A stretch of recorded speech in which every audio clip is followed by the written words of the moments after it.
Countless Americans lost loved ones to COVID. My husband lost both of his parents, two doctors, within 3 days of each other from the pandemic. Thank you.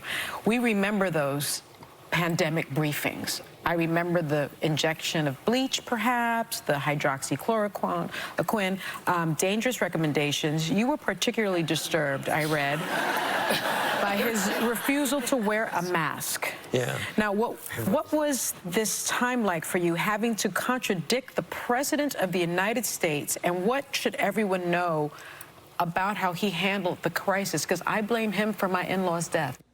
Imagine sitting next to the doctor who funded gain-of-function research at the lab that leaked the virus that killed your in-laws, and blaming Trump. Sonny, we're sorry for your loss. And Joe, I know it's early, but we're sorry for yours. Outnumbered co-host and former White House press secretary Kayleigh McEnany joins me now. Let's just go back to the top. The damage that these illegal alien rapes and murders are doing to the Biden campaign, how big do you think this is, and do you think their strategy of silence is going to work? No, it's not. Their names, Laken Riley, Rachel Morin, a 13-year-old whose name we don't know, assaulted in the park. Now we know a 12-year-old girl murdered. And Jesse, the more details we learn, the more horrifying this is to every mother in America.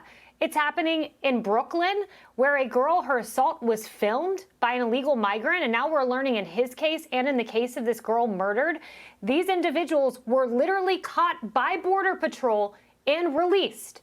The definition of catch and release.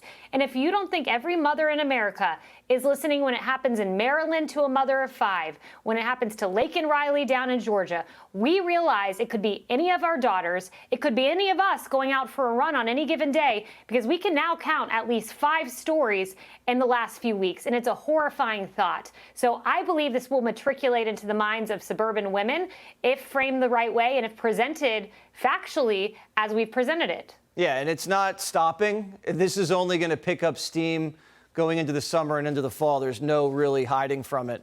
The soccer ad, goal! And you got the race car for Black Americans. He's bailing out college student loans. It's grotesque. VDH uses the word grotesque, the blatant pandering. What does that say about the Biden campaign? I think it says they have nothing. I mean, I have gathered this in the last few days, trying to, think in my mind, what is going on around that table as they're planning their campaign? You have this pandering, which is about the only, I guess you could quote, positive message coming out of the campaign. But everything else is darkness. I mean, I was just reading in the New Yorker now, Mike Donnellan was comparing January 6th and saying that this will be like 9/11. It's going to be what everyone votes on. So they can go dark and go to January 6th, or they can go pander. And they're going to try both. Yeah. Neither will work. Did they show, they're telling me that they showed Biden buying tacos in that ad? Is that true? Oh, goodness.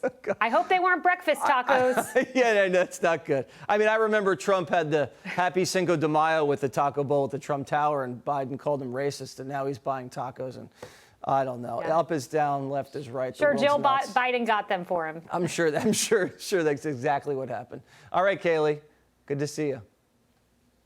Thanks, Jesse. Click here to subscribe to the Fox News YouTube page to catch our hottest interviews and most compelling analysis.